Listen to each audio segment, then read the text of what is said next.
Trump ये घोषणा करते हैं, लेकिन इस खबर से विदेश मंत्रालय द्वारा जारी इस प्रेस कॉन्फ्रेंस ने पूरे देश को हिला दिया। पाकिस्तान के तमाम आर्मी एयरबेस को नष्ट कर दिया गया जहां से पाकिस्तान उड़ान भरता। तो पाकिस्तान ने पब्लिक विमान का इस्तेमाल करना शुरू किया और पब्लिक विमान से भारत पर हमले करने शुरू किए। यदि हमारी सरकार ने इस मामले में घुटना टेक दिया अमेरिका के सामने में, इसका मतलब है कि नरेंद्र मोदी तो चुनाव में हारेंगे ही। नरेंद्र मोदी की थू-थू हो जाएगी। तो 11-12 सालों से राष्ट्र नायक बने नरेंद्र मोदी ने अपनी थू-थू करवा ली। भारत को आतंकी कैंप पर हमला करने के बाद रुक जाना, लेकिन पाकिस्तान ने हस्तक्षेप कर दिया, पाकिस्तान ने इसका उल्लंघन कर दिया और पाकिस्तान ने हमारे रिहायशी इलाके में हमले कर दिए। जो लोग ये सोच रहे थे कि यही समय है कि हमें बलूचिस्तान को अलग कर देना है, वो सब कुछ होगा। बस हमें धैर्य रखने की जरूरत है। नमस्कार, कैसे हैं आप? एकाएक युद्ध विराम 5:30 बजे भारतीय सेना को विदेश मंत्रालय को प्रेस कॉन्फ्रेंस करना था और लोग ये उम्मीद लगाए बैठे थे कि अगला डेवलपमेंट क्या है, लेकिन लगभग 1 मिनट के इस प्रेस कॉन्फ्रेंस में विक्रम मिस्त्री, जो प्रवक्ता हैं विदेश मंत्रालय के, उनने घोषणा की कि युद्ध विराम हो गया है, सीज फायर हो गया है। उससे पहले डोनाल्ड ट्रंप का एक ट्वीट वायरल होने लगा कि ट्रंप ने कहा कि भारत और पाकिस्तान ने समझदारी भरा समझौता किया।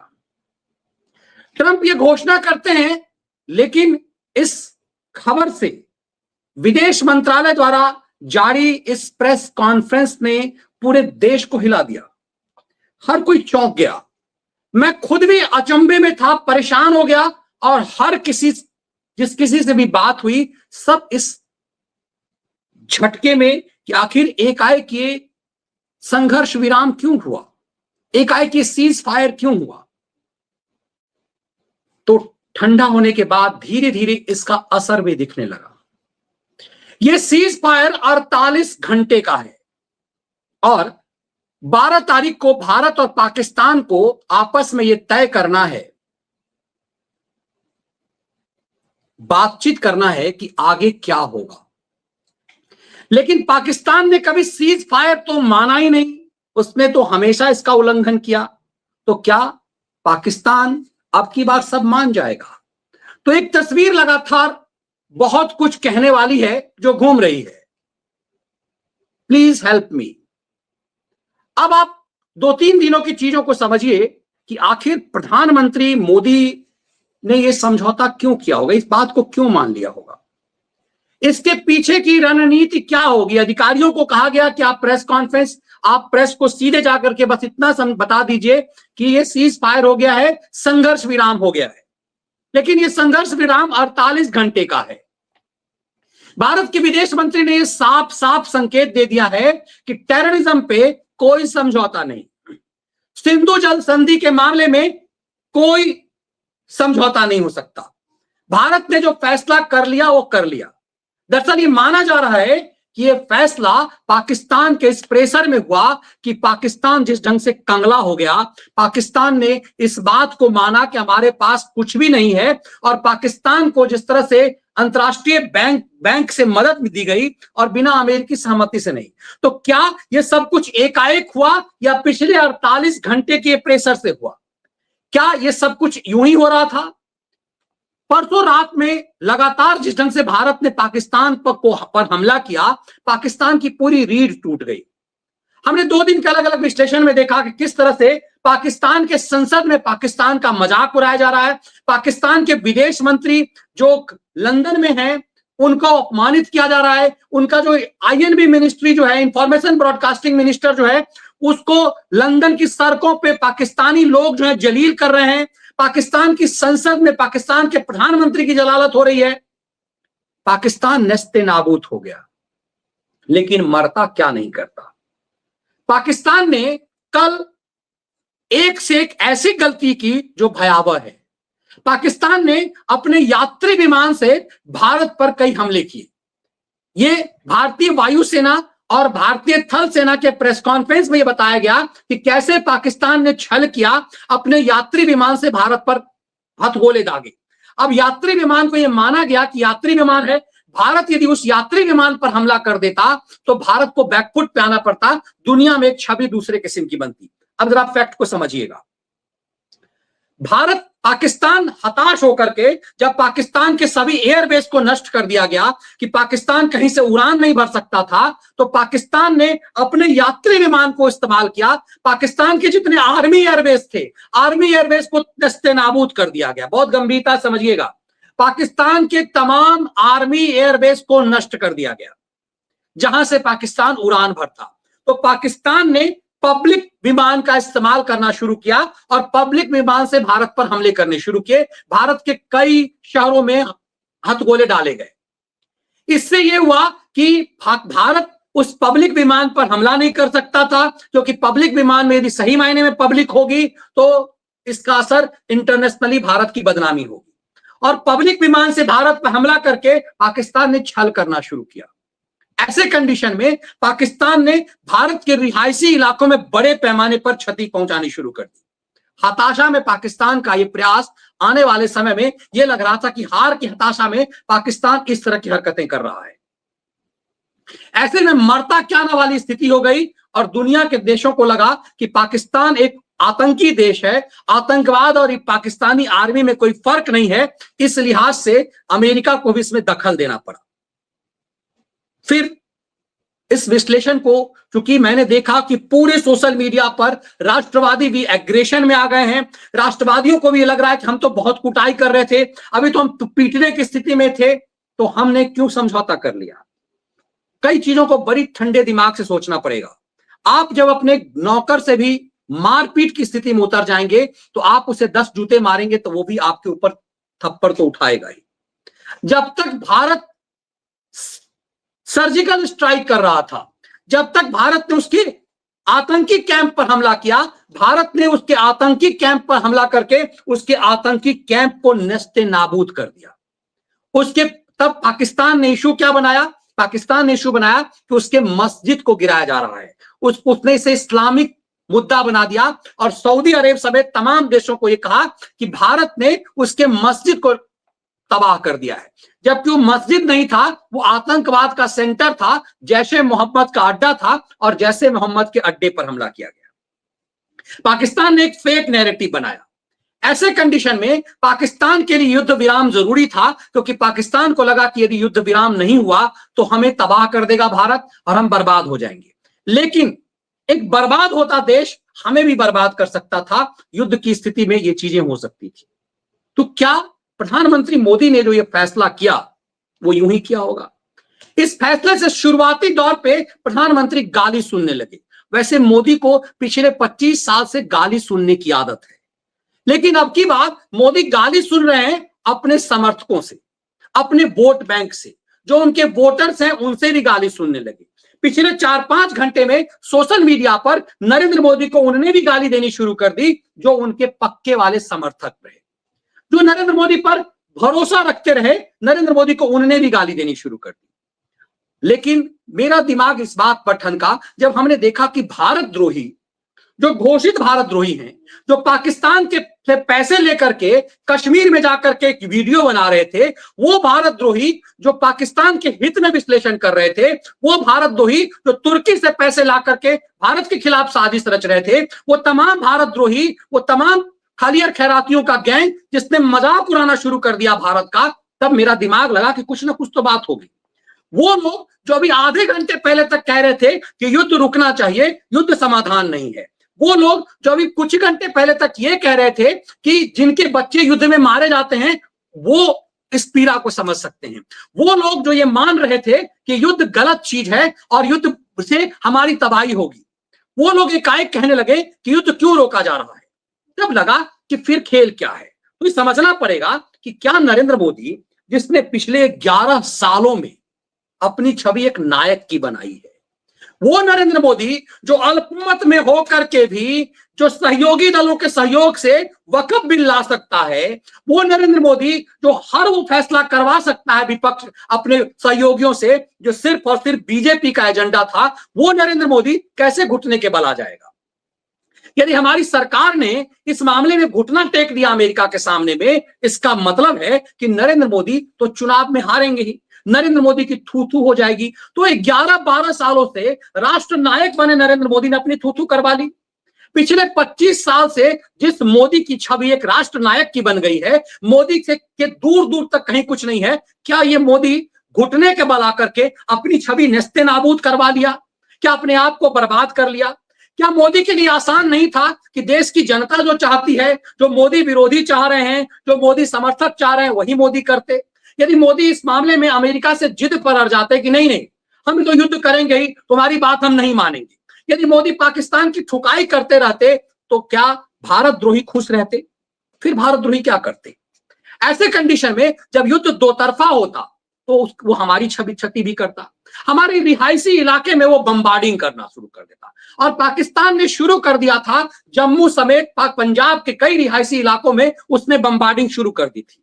जनमाल की हानि शुरू हो गई थी, हमारे कई सैन्य अधिकारी भी, कुछ हमारे कोई सेना के लोग भी मारे गए, शहीद हुए थे, और आम जनता की तस्वीरें आने लगी थी कि किस तरह से वो घायल हुए।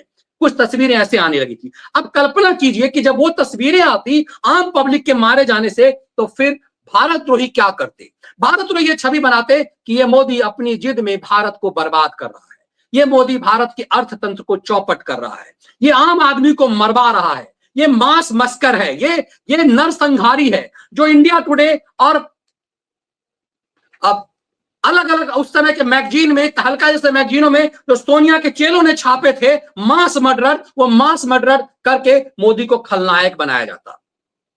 क्योंकि युद्ध यदि होगा तो दोनों, आप यदि उसे पीटेंगे, एक वन साइडेड नहीं होगा, वन साइडेड नहीं होगा। पाकिस्तान को आप सिर्फ मारते जाएंगे और पाकिस्तान कुछ नहीं करेगा आपको, पाकिस्तान भी आपकी क्षति पहुंचाएगा। पाकिस्तान आपकी क्षति कैसे पहुंचाएगा? पाकिस्तान आपकी पब्लिक को मारेगा, पाकिस्तान निर्दोष आम जन को मारता, और ये सिलसिला शुरू हो चुका था। फिर भारत द्रोही उत्पात मचाते। अब इस समझौते में 48 घंटे का सीज फायर हुआ है। इसमें सीज फायर में बीच में डोनाल्ड ट्रंप है। ये सिर्फ भारत और पाकिस्तान का सीज फायर नहीं है कि वो कुछ भी कर लेगा, इसमें समझौता कराने वाला एक अमेरिकी राष्ट्रपति है, और उसने ये ट्वीट करके घोषणा कर दिया कि हाँ, अब हमने ये काम किया है।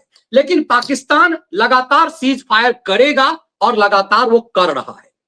जम्मू के इलाके में पाकिस्तान ने सीज फायर करना शुरू कर दिया है। तो 48 घंटे की जो उसे मोहलत दी गई थी, वो मोहलत का वो उल्लंघन कर रहा है। फिर क्या होगा?